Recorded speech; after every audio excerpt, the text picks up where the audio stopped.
Gunung Kawi, di balik makam keramat dan mitos pesugihan. Tempat yang tidak pernah benar-benar sepi. Bayangkan kamu sedang berada di sebuah kawasan pegunungan di Jawa Timur. Hari sudah mulai gelap, kabut perlahan turun dari lereng gunung. Udara menjadi semakin dingin. Di kejauhan terdengar suara kendaraan yang sesekali melewati jalan. Tetapi di satu tempat, suasananya justru masih ramai. Orang-orang datang membawa bunga. Sebagian membawa perlengkapan untuk berziarah. Ada yang berjalan bersama keluarga, ada yang datang sendirian, dan ada pula yang sengaja datang pada waktu-waktu tertentu karena percaya tempat ini memiliki kekuatan spiritual. Tempat itu adalah Gunung Kawi. Nama Gunung Kawi mungkin sudah tidak asing bagi masyarakat Jawa Timur. Namun di balik keindahan pegunungannya, tempat ini menyimpan sebuah reputasi yang sangat berbeda. Selama puluhan tahun, Gunung Kawi dikenal dengan satu cerita, pesugihan.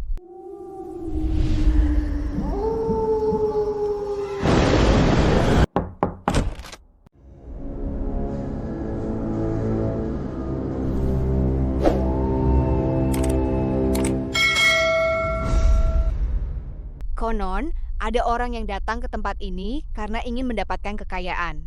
Bukan melalui kerja keras. Tetapi melalui jalan gaib. Bahkan berkembang berbagai cerita mengenai ritual, keberuntungan, tumbal, dan kekayaan mendadak. Tetapi, apakah semua itu benar? Apakah Gunung Kawi memang tempat pesugihan? Ataukah sebenarnya ada sejarah panjang yang kemudian berubah menjadi mitos? Untuk mengetahuinya, kita harus kembali ke masa lalu. Gunung Kawi berada di wilayah Kecamatan Wonosari, Kabupaten Malang, Jawa Timur. Kawasan ini memiliki karakter pegunungan dengan udara yang relatif sejuk. Gunung Kawi sendiri memiliki ketinggian sekitar 2.860 meter di atas permukaan laut. Namun yang membuat kawasan ini terkenal bukan hanya gunungnya. Ada sebuah tempat yang jauh lebih dikenal masyarakat. Namanya Pesarean Gunung Kawi. Pesarean berarti tempat pemakaman atau makam. Di tempat inilah terdapat makam dua tokoh yang sangat erat dengan sejarah Gunung Kawi, Eyang Joego, yang juga dikenal sebagai Kiai Zakaria II, dan Raden Mas Iman Soejono. Keduanya menjadi tokoh utama dalam berkembangnya tradisi ziarah di kawasan tersebut. Pemerintah Kabupaten Malang juga menyebut Pesarean Gunung Kawi sebagai tujuan ziarah dan wisata religi yang memiliki nilai sejarah. Tetapi, siapa sebenarnya kedua tokoh tersebut? Untuk memahami misteri Gunung Kawi, kita harus mengenal sosok yang disebut masyarakat sebagai Eyang Jugo atau Eyang Joego. Menurut berbagai catatan dan sumber sejarah lokal, Eyang Joego memiliki hubungan dengan lingkungan bangsawan Jawa dan dikenal sebagai tokoh keagamaan. Kisah hidupnya juga berkaitan dengan masa setelah Perang Jawa yang dipimpin Pangeran Diponegoro. Ketika perjuangan tersebut berakhir pada tahun 1830, banyak pengikut dan pendukung Diponegoro menyebar ke berbagai wilayah. Dalam sejumlah sumber, Eyang Joego disebut memiliki hubungan dekat dengan perjuangan tersebut dan kemudian berpindah ke wilayah Jawa Timur. Perjalanannya akhirnya membawa dirinya ke wilayah Blitar. Di sana, ia dikenal oleh masyarakat. Bahkan terdapat kisah bahwa ia membantu masyarakat ketika terjadi wabah penyakit. Karena jasanya, namanya kemudian semakin dikenal. Dan dari sinilah perjalanan Eyang Joego menuju Gunung Kawi menjadi bagian penting dari cerita tempat tersebut. Sosok kedua, tokoh berikutnya adalah Raden Mas Iman Soejono. Nama ini juga sangat penting dalam sejarah Pesarean Gunung Kawi.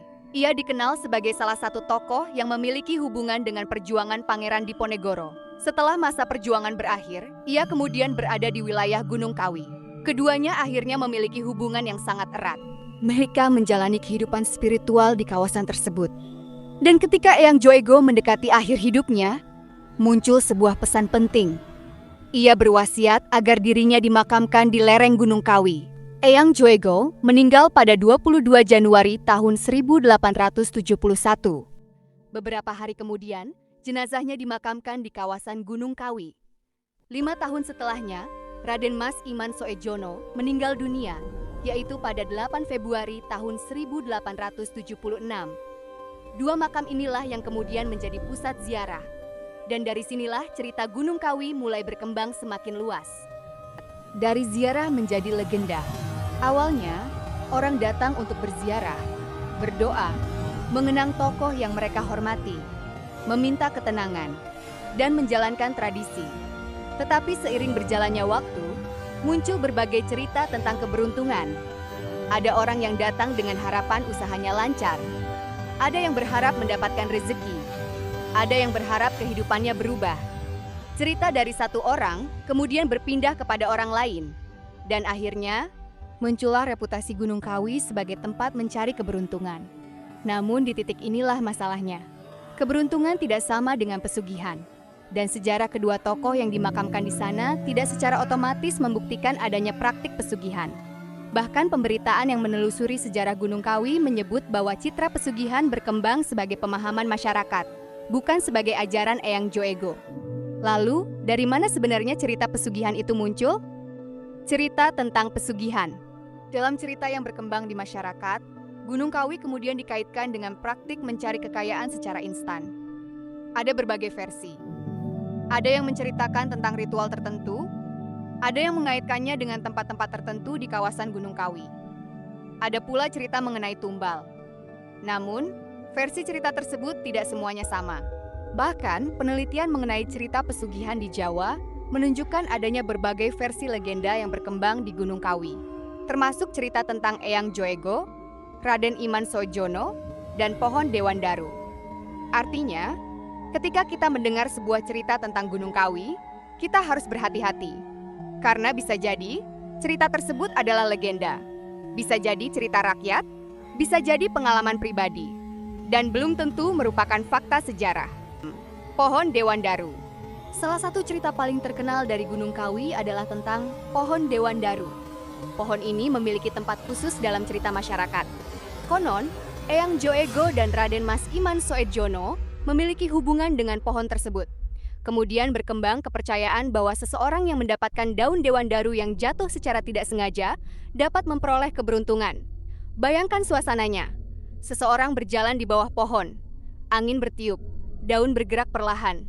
Kemudian, selembar daun jatuh tepat di dekat kakinya. Bagi orang biasa, mungkin itu hanya daun. Tetapi bagi orang yang mempercayai legenda, daun tersebut bisa memiliki makna yang sangat berbeda. Ia mungkin menganggapnya sebagai tanda, sebagai keberuntungan, sebagai pertanda bahwa keinginannya akan terkabul. Namun secara ilmiah, tidak ada bukti bahwa sebuah daun yang jatuh dapat memberikan kekayaan supernatural kepada seseorang. Disinilah kita melihat perbedaan antara kepercayaan budaya dan fakta yang dapat dibuktikan. Kenapa banyak orang percaya? Pertanyaannya, kalau tidak ada bukti ilmiah tentang kekuatan gaib tersebut, mengapa cerita ini bisa bertahan begitu lama? Jawabannya mungkin lebih sederhana daripada yang kita bayangkan. Manusia selalu mencari hubungan antara kejadian dan harapan. Misalnya, seseorang datang berziarah. Beberapa bulan kemudian, bisnisnya berkembang. Ia kemudian merasa bahwa keberhasilan itu berkaitan dengan kunjungannya. Cerita tersebut kemudian diceritakan kepada orang lain. Orang kedua datang. Ia juga mengalami keberuntungan. Cerita semakin kuat. Tetapi bagaimana dengan orang yang datang dan tidak mendapatkan apa-apa? Mungkin kisah itu tidak terlalu sering diceritakan. Inilah salah satu alasan mengapa legenda dapat menjadi semakin kuat dari generasi ke generasi. Bukan berarti orang yang bercerita berbohong. Bisa jadi mereka benar-benar mengalami sesuatu yang mereka anggap luar biasa. Tetapi pengalaman pribadi tetap berbeda dengan bukti ilmiah. Malam di Gunung Kawi. Sekarang, coba kita kembali ke suasana malam. Bayangkan, kamu berjalan melewati kawasan Gunung Kawi setelah matahari tenggelam. Lampu menerangi jalan. Toko-toko dan tempat makan masih buka. Beberapa orang masih beraktivitas. Tetapi semakin jauh dari keramaian, suasana berubah. Udara menjadi dingin. Pepohonan terlihat gelap. Kabut mulai turun. Dan ketika seseorang sudah mengetahui cerita-cerita mistis tentang tempat tersebut, pikiran manusia akan bekerja dengan cara yang berbeda. Suara ranting patah bisa terdengar seperti langkah kaki. Bayangan pohon bisa terlihat seperti seseorang berdiri. Suara angin bisa terdengar seperti bisikan. Dan ketika suasana sudah sangat sunyi, imajinasi manusia bisa menjadi jauh lebih kuat. Itulah mengapa tempat yang memiliki sejarah panjang dan cerita mistis sering terasa jauh lebih menyeramkan ketika malam tiba. Benarkah ada tumbal? Ini adalah salah satu pertanyaan paling sensitif dalam cerita Gunung Kawi. Apakah benar ada tumbal? Jawabannya harus hati-hati. Cerita mengenai tumbal memang muncul dalam narasi pesugihan yang beredar. Tetapi keberadaan cerita tersebut tidak berarti praktik itu terbukti secara faktual. Tidak ada alasan untuk menyebut legenda sebagai fakta hanya karena cerita tersebut sudah lama beredar. Bahkan sejarah pesarian Gunung Kawi menunjukkan bahwa makam Eyang Joego dan Raden Mas Iman Soejono memiliki fungsi penting sebagai tempat ziarah dan wisata religi. Jadi, jangan mencampurkan sejarah makam dengan cerita pesugihan tanpa bukti. Yang menarik, siapa saja yang datang? Ada fakta menarik tentang pesarian Gunung Kawi. Tempat ini tidak hanya dikunjungi oleh satu kelompok masyarakat. Pemerintah Kabupaten Malang menyebut peziarah datang dari berbagai latar belakang etnis dan agama, termasuk masyarakat Jawa, Madura, dan keturunan Tionghoa. Ini menunjukkan bahwa Gunung Kawi bukan sekedar tempat yang dikenal karena cerita mistis. Ia juga merupakan ruang pertemuan budaya, tempat orang datang untuk berdoa, tempat orang mengenang sejarah, tempat tradisi berkembang, dan tentu saja tempat berbagai legenda ikut tumbuh. Keraton Gunung Kawi. Namun ternyata, Gunung Kawi memiliki cerita lain yang juga sering muncul dalam pembahasan mengenai kawasan ini, yaitu tentang Keraton Gunung Kawi. Tempat tersebut juga dikaitkan dengan kisah spiritual dan legenda masa lalu. Dalam pemberitaan tahun 2026, kawasan Keraton Gunung Kawi kembali menjadi perhatian setelah dikunjungi pesulap merah untuk membahas dugaan praktik pesugihan dan tumbal. Namun, penjelasan juru kunci setempat menyebut bahwa pusat kawasan tersebut berkaitan dengan makam tokoh bernama Eyang Tunggul Manik dan Eyang Tunggulwati, yang dalam cerita setempat dikaitkan dengan masa kerajaan Kediri. Sekali lagi, kita menemukan sesuatu yang sama. Ada sejarah, ada tradisi, ada cerita masyarakat, dan ada mitos. Semuanya bercampur menjadi satu. Mengapa Gunung Kawi terasa misterius? Mungkin jawabannya bukan karena Gunung Kawi terbukti memiliki kekuatan gaib, tetapi karena tempat tersebut mempunyai semua unsur yang membuat sebuah legenda bisa bertahan. Ada gunung, ada hutan, ada makam tokoh sejarah, ada tradisi ziarah, ada kisah perjuangan, ada pohon yang dianggap istimewa, ada cerita tentang keberuntungan, ada cerita tentang ritual, dan ada ribuan orang yang datang dengan harapan masing-masing. Ketika semuanya bercampur, lahirlah sebuah reputasi. Gunung Kawi sebagai tempat penuh misteri. Mitos atau fakta? Sekarang kita rangkum. Fakta. Gunung Kawi berada di Kabupaten Malang, Jawa Timur.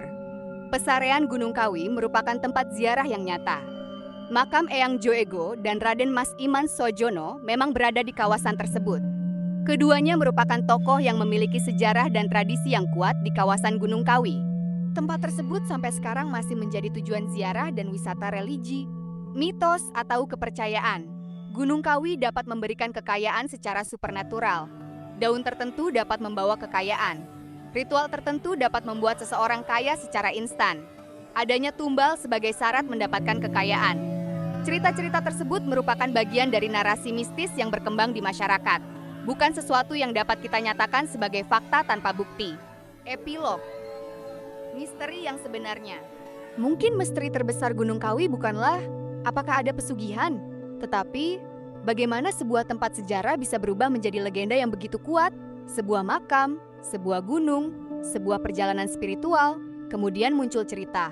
Cerita diwariskan, cerita dipercaya, dan akhirnya cerita tersebut menjadi bagian dari identitas sebuah tempat.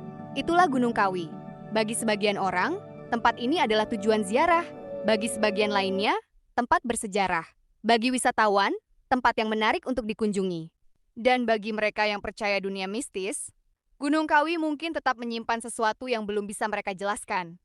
Namun satu hal yang pasti, jangan biarkan cerita membuat kita lupa membedakan antara mitos dan fakta. Karena terkadang, sebuah tempat tidak perlu benar-benar berhantu untuk menjadi misterius. Cukup memiliki sejarah yang panjang, cerita yang kuat, dan manusia yang terus menceritakannya.